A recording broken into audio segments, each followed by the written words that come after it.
नमस्कार, आप देख रहे हैं इंडिया न्यूज हरियाणा और मैं हूं आपके साथ आयुष चतुरांश। चलिए अब शुरुआत करते हैं फटाफट 100 की। पीएम मोदी ने वीडियो कॉन्फ्रेंसिंग के जरिए दुनिया के सबसे बड़े कोरोना वैक्सीनेशन अभियान की शुरुआत की। कहा कि अब दवाई के साथ कड़ाई भी। प्रधानमंत्री नरेंद्र मोदी ने कोरोना वैक्सीनेशन कार्यक्रम की शुरुआत करते हुए कहा कि आज के दिन का बेसब्री से इंतजार था। वैक्सीन बनाने वालों ने कड़ी मेहनत की है। पीएम मोदी ने यह भी कहा कि आज वो वैज्ञानिक वैक्सीन रिसर्च से जुड़े अनेक लोग विशेष प्रशंसा के हकदार हैं, जो कि बीते कई महीनों से कोरोना के खिलाफ वैक्सीन बनाने में जुटे थे। आमतौर पर एक वैक्सीन बनाने में बरसों लगते हैं। पीएम मोदी ने यह भी कहा कि कोरोना वैक्सीन की 2 डोज लगनी बहुत जरूरी है। उन्होंने लोगों से अपील की कि वो 2 डोज जरूर लगवाएं, 1 डोज लगवाने के बाद भूल न जाए। पीएम ने कहा कि जैसा धैर्य आपने कोरोना काल में दिखाया था, वैसा ही धैर्य अब आपको वैक्सीनेशन के समय में भी दिखाना है। वैक्सीनेशन के बाद भी शारीरिक दूरी और मास्क जरूरी होगा। पीएम मोदी ने लोगों को संबोधित करते हुए कहा कि इतिहास में इस तरह के और इतने बड़े स्तर पर टीकाकरण अभियान इससे पहले कभी नहीं चलाया गया। पीएम ने यह भी कहा कि भारत वैक्सीन के अपने पहले चरण में ही 3 करोड़ लोगों को टीकाकरण करेगा और दूसरे चरण में हम इसको 30 करोड़ तक की संख्या तक ले जाएंगे। जो बुजुर्ग हैं, जो गंभीर बीमारी से ग्रस्त हैं, उन्हें इस चरण में टीका लगेगा। पीएम मोदी ने लोगों को संबोधित करते हुए भावुक भी हुए। पीएम ने कहा कि कोरोना के काल में हमारे कई साथी ऐसे रहे जो बीमार होकर अस्पताल तो गए लेकिन लौटे नहीं। ऐसे सभी साथियों को हम श्रद्धांजलि अर्पित करते हैं। प्रधानमंत्री नरेंद्र मोदी ने कहा कि इस बीमारी ने लोगों को अपने घर से दूर रखा। माताएं बच्चों के लिए रो रही थीं, लेकिन वो अपने बच्चों के पास नहीं जा सकती थी, जो बीमारी के चपेट में आकर हमसे दूर चले गए। ऐसे लोगों का हम अंतिम संस्कार भी नहीं कर सके। टीकाकरण अभियान के पहले दिन करीब 3 लाख हेल्थ वर्कर्स को वैक्सीन दी गई। पहले ही दिन सभी सेंटर पे 100 लाभार्थियों को टीका लगाया जा रहा है। टीकाकरण का समय शाम 5 बजे तक रखा गया है। कोविड-19 महामारी वैक्सीन रोल आउट और कोविन सॉफ्टवेयर से जुड़े सवालों के लिए 24x7 कॉल सेंटर 1075 भी स्थापित किया गया है।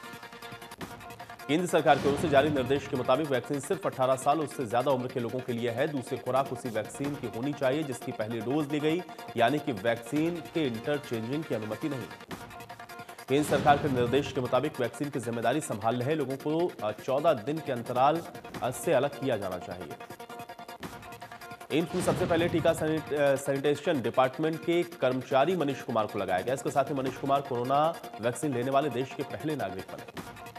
एम्स के डायरेक्टर डॉक्टर रणदीप गुलेरिया को कोरोना का वैक्सीन लगाया गया है। डॉक्टर गुलेरिया देश के टॉप चिकित्सक विशेषज्ञ हैं। डॉक्टर गुलेरिया ने वैक्सीन को लेकर के सभी तरह की आशंकाओं को निराधार साबित किया। कोरोना वैक्सीनेशन शुरू होने के बाद स्वास्थ्य मंत्री डॉक्टर हर्षवर्धन ने कहा कि कोरोना वैक्सीन इस बीमारी के खिलाफ संजीवनी का काम करेगी। डॉक्टर हर्षवर्धन ने कहा कि कोरोना के खिलाफ लड़ाई निर्णायक दौर में पहुंच चुकी है। डॉक्टर हर्षवर्धन ने कहा, हम पिछले 1 साल से पीएम नरेंद्र मोदी के नेतृत्व में लड़ रहे थे। स्वास्थ्य मंत्री अनिल विज अंबाला के नागरिक अस्पताल पहुंचे। उनकी देखरेख में ही टीकाकरण अभियान चलाया गया। बता दें कि अनिल विज की तबीयत खराब है, लेकिन फिर भी वो ऑक्सीजन सिलेंडर के सहारे अस्पताल पहुंचे। फरीदाबाद में कैबिनेट मंत्री मूलचंद शर्मा ने रिबन काटकर वैक्सीनेशन की शुरुआत की। बल्लभगढ़ के सेक्टर 3 में स्वास्थ्य केंद्र पर कोरोना वैक्सीनेशन जारी है। फरीदाबाद जिले में 5 केंद्र बनाए गए हैं, जहां पे हर रोज एक सेंटर पर 100 लोगों को टीका लगेगा। फरीदाबाद में अब तक 26,800 वैक्सीन पहुंच चुकी है। फरीदाबाद में कोरोना की वैक्सीन की शुरुआत आशा वर्कर ने खुशी जताते हुए गीत गाए। तिगांव के स्वास्थ्य केंद्र पर बीजेपी विधायक राजेश नागर और डॉक्टर और पैरामेडिकल का स्टाफ मौजूद रहा। सिरसा में कोरोना टीकाकरण के लिए 4 सेंटर बनाए गए हैं। हर सेंटर पर 100 लोगों को टीका लगेगा। नागरिक अस्पताल में बनाए गए सेंटर में विभाग की सफाई कर्मचारी अनीता से टीकाकरण की शुरुआत की गई। यमुनानगर में भी कोविड वैक्सीन लगाने का काम विधिवत रूप से शुरू हो गया है। सबसे पहले सफाई कर्मचारी को वैक्सीन दी गई। इसके बाद सिविल सर्जन और उनकी पत्नी ने वैक्सीन लगवाई। हेल्थ वर्कर को भी वैक्सीन दी गई। यमुनानगर में 6 जगहों पर सेंटर्स बनाए गए। सभी जगह 100 लोगों को वैक्सीन दी जाएगी। सफाई कर्मचारियों ने कहा कि उन्हें किसी तरह का कोई डर नहीं लगा। सिविल सर्जन ने यह भी बताया कि सम्मान के तौर पर सबसे पहले सफाई कर्मियों को टीका लगाया गया। इसके बाद नगर निगम पुलिस कर्मचारियों को वैक्सीन लगाई जाएगी। कोरोना वैक्सीनेशन की शुरुआत अंबाला से हुई है, जहां पे सिविल सर्जन को पहली वैक्सीन दी गई। नागरिक अस्पताल की 60 वर्षीय सफाई कर्मचारी को दूसरा टीका लगाया गया। इनके रिटायरमेंट में अब 2 महीने ही बाकी हैं। अंबाला में 4 सेंटर बनाए गए हैं। पहला अंबाला कैंट, दूसरा पंजोखरा, तीसरा शहजादपुर और आखिरी मौलाना मेडिकल कॉलेज में बनाया गया। दादरी में पहली कोरोना वैक्सीन महिला ग्रुप डी कर्मचारी मुकेश को दी गई है। लगभग 200 दवाइयां भी यहां पर लगाई गई हैं। डीसी ने बताया कि पहले चरण में स्वास्थ्य विभाग के कर्मचारियों को कोरोना वैक्सीन दी गई। चरखी दादरी में 2 सेंटर बनाए गए हैं। जिले को कोरोना वैक्सीन की 3,360 डोज मिली है। पहले चरण में 2,739 स्वास्थ्य विभाग के कर्मचारियों को वैक्सीन दी जाएगी। सिरसा में भी अभियान की शुरुआत हुई है। विशेष रूप से स्थापित किए गए टीका केंद्र में कोरोना का टीका स्वास्थ्य कर्मियों को लगाया गया है। 100 वर्कर्स को यह टीका लगाया गया। टीकाकरण अभियान की शुरुआत नगरपालिका अस्पताल की सफाई कर्मी अंजनी, आईएमए की अध्यक्षता अर्चना अग्रवाल और जिला प्रतिरक्षण अधिकारी बालेश बंसल से की गई। फतेहाबाद में विधायक दूडाराम ने कोरोना वैक्सीनेशन कार्यक्रम का शुभारंभ किया। फतेहाबाद के 3 सेंटर पर कोरोना वैक्सीनेशन का कार्यक्रम शुरू हुआ है। सिविल सर्जन ने पहली वैक्सीन लगवाई। शुरुआती चरण में 300 स्वास्थ्य कर्मियों को वैक्सीन लगाई जाएगी। कार्यक्रम में इंडियन मेडिकल एसोसिएशन के डॉक्टर भी मौजूद रहे।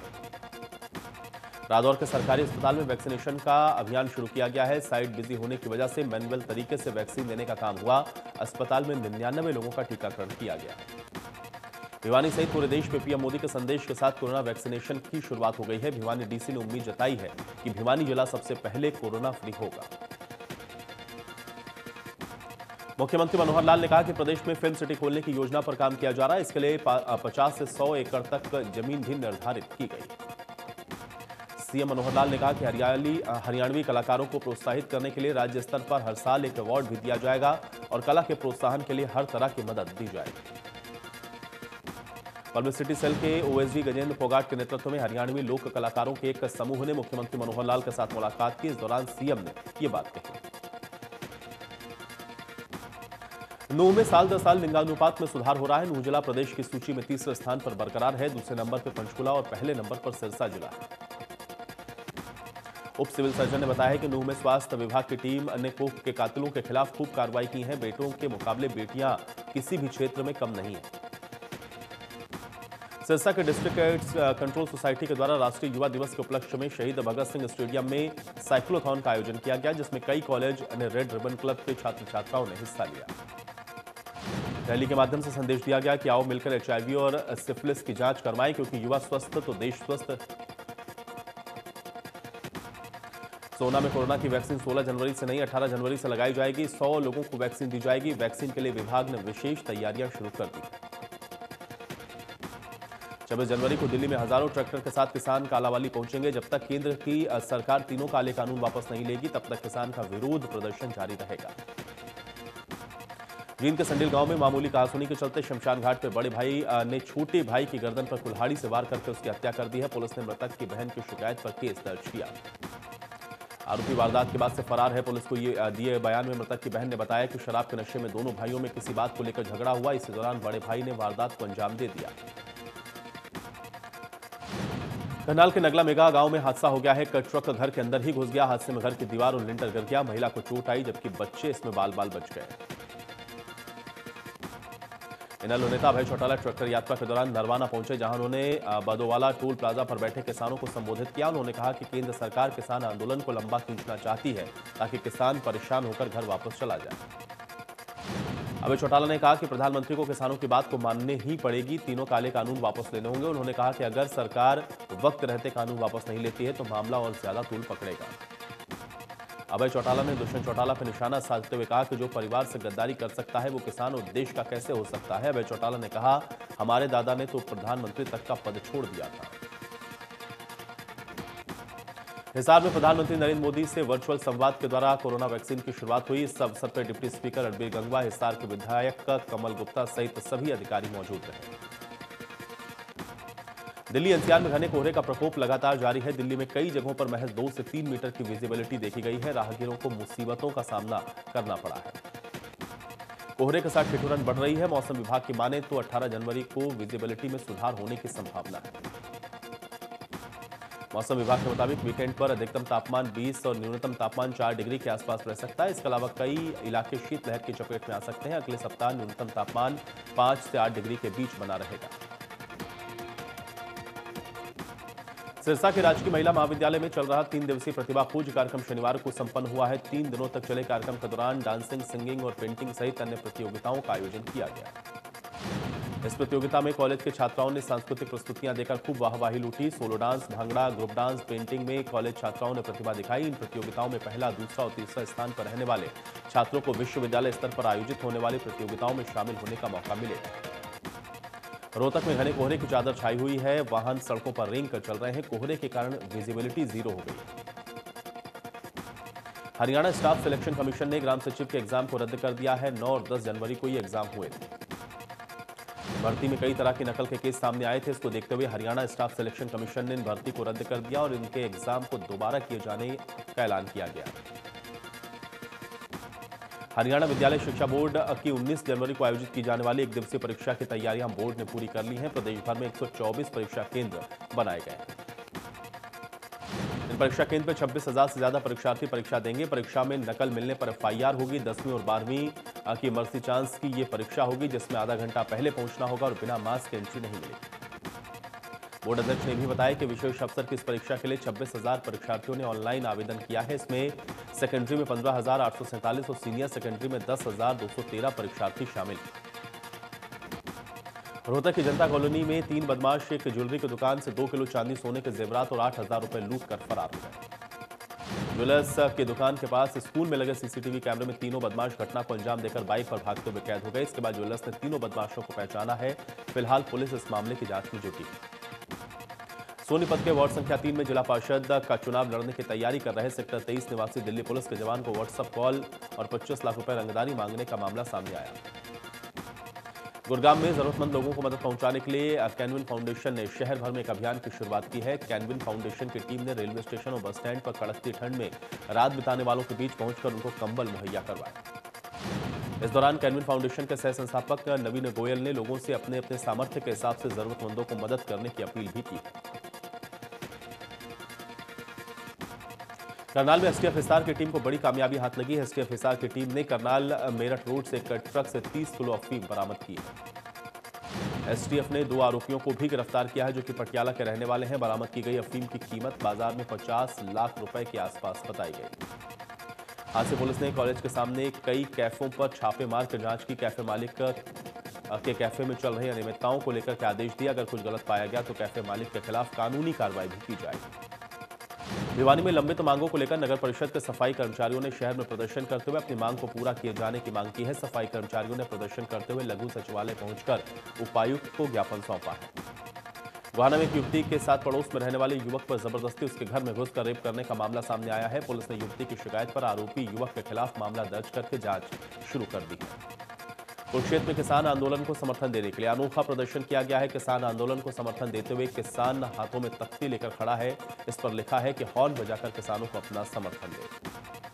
किसान के आसपास से गुजरने वाले वाहन चालक जैसे ही उस बोर्ड को पढ़ रहे हैं तो उनके समर्थन में हॉर्न बजाकर ही आगे निकल रहे हैं।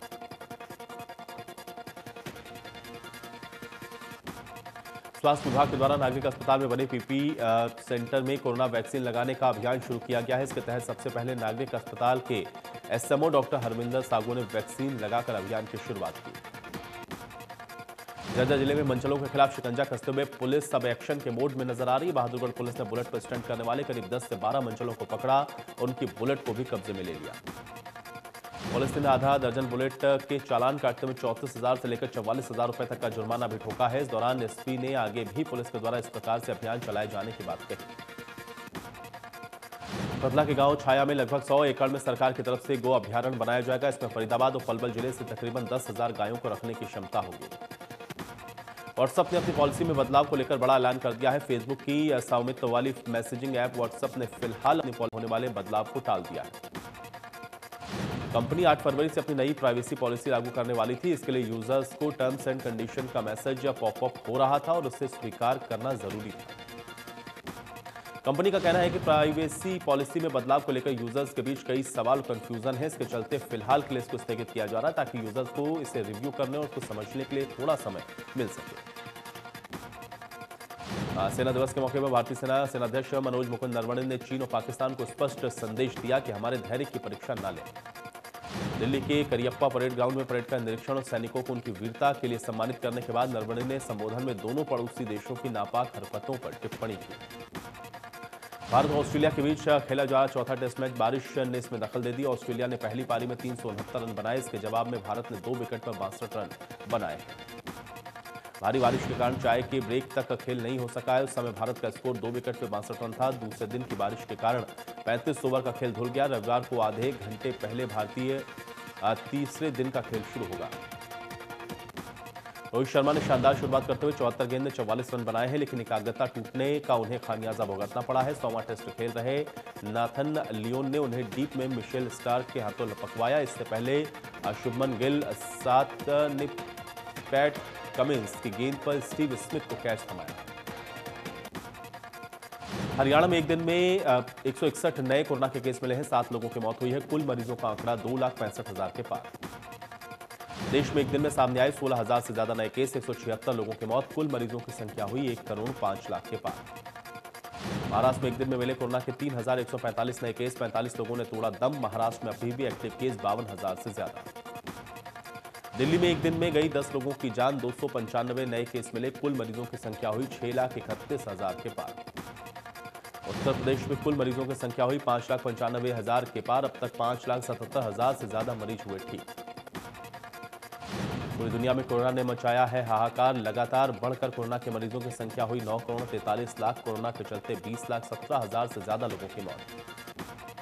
कोरोना के मामले में पहले नंबर पर अमेरिका। कोरोना संक्रमितों का आंकड़ा पहुंचा 2,41,00,000 के पार। Active case 94,71,000। ब्राजील में कोरोना से अब तक 2 लाख से ज्यादा लोगों की मौत। कुल मरीजों की संख्या हुई 83,94,000 के पार।